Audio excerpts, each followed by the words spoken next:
Thank you for joining us today. I appreciate the time to answer a few of our questions. Let's begin with a brief introduction of yourself, your role, and your company. Yeah, so my name's Garrett Ainsworth. I'm the CEO, president of District Metals. We have 5 uranium projects in Sweden and 3 base metal polymetallics in Sweden as well. And that's we're doing exploration and development. All right, awesome. As a participant in the Nordic Funds Mines conference, what are your key objectives for attending, and how do you hope this event will contribute to your company's goals in the current mining landscape? Yeah, so multifaceted. I mean, obviously, we're meeting a new network of investors and funds, high net worths and whatnot. But also, we put out news this morning that we have intentions to put an application in to list on the Nasdaq First North Growth exchange, which is in Sweden. So obviously, getting to know more people around that event. In light of recent geopolitical tensions and supply chain disruptions, how is your company working to ensure, now or in the future, resource security and maintain its competitive position in the global market?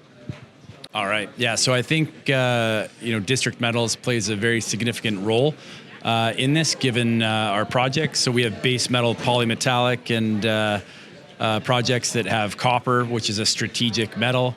And then, our Viken project has obviously uranium and vanadium, which vanadium is a strategic metal. There's also rare earths in that as well. So I think a lot of the things that we are looking for and that we have within our deposits in Sweden are very much classified as critical metals, and are going to be very important for the EU, for NATO, especially given all the saber rattling going on with Russia saying that they shouldn't be supplying stuff like uranium or nickel or other metals to Western countries, and then you've got Kazakhstan also saying it's going to become more challenging to deliver uranium to Western countries, and Niger cutting off uranium altogether to France. With the growing focus on ESG in the mining industry, how are you leveraging this conference to showcase your company's initiatives to the Nordic investment community, known for its strong emphasis on responsible investing? Yeah, so I mean, ESG obviously to us is very important. And when Boliden, we entered into an option with Boliden where they're spending $10 million over the next 4 years on our Tomtebo project and bringing in their Stålberg project. We had to really ramp up our ESG policies to the level that's actually far above what a junior mineral exploration company would typically have. And, we continue to improve and exceed best practices in everything we do, from environmental, social, and governance. District Metals recently acquired several uranium projects in Sweden, including the Viken Deposit, which you described as the second largest uranium deposit in the world. Can you elaborate on your strategy for developing these assets, especially in light of Sweden's current uranium moratorium, which looks close to being overruled or undone? First and foremost, there is a moratorium on uranium exploration and mining in Sweden.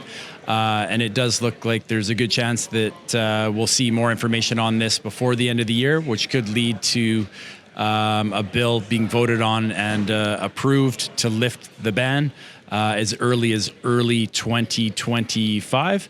And, with Viken, we're in an excellent position, and our 4 other uranium projects as well. But we won't be, putting material amounts of funds into advancing these projects until we see a clear line of sight into the moratorium being lifted. You've recently mentioned that the Viken deposit contains significant amounts of vanadium and other energy materials alongside uranium. How does this polymetallic nature factor into your development plans and potential economic viability? So whenever you're dealing with a polymetallic mineralization or when you're in the mining scenario, it would be called ore. There's definitely different streams that you would have to handle. So with the Viken deposit, it's an alum shale. There's a few different ways to process it. Historically, it's studies have been done showing a bio heap leach processing. One of the drawbacks from that is you take up a much larger surface area, so that's not so good for your social license. More recently, there have been studies showing that you can use a pressure acid leach that has streams out the vanadium and the potash and the uranium, and then the energy metals that are in the sulfides, such as molybdenum, nickel, copper, and zinc, will go out in their own stream as well. So it's very important to take care of that. But there's been over 2 decades of metallurgy that have been done on these alum shales, and I feel that there's a great understanding and improvement with recoveries and the process in all. Given the growing interest in critical minerals, especially in Europe, how is District Metals positioning itself to capitalize on this trend across its portfolio of base metals and uranium projects in Sweden? So on all of our projects, we do multi-element analysis with our drilling, with our rock sampling. We've always got our eyes open, to see with the uranium, like, are there rare earths that we can capture? Is there lithium of interest? Because, there are now a lot of very important critical metals and minerals that could bring additional value to our projects. So we're well aware of that. We've actually even been looking at some rare earth projects in Sweden, given the importance and, again, given the threat that, like, China might just withhold rare earths from the EU, and we want to be in the position to help. I appreciate you taking the time, and it was wonderful to learn more about your operations and a little bit about your company, and I wish you the best of luck at this event. Thank you so much. Thank you. Thanks.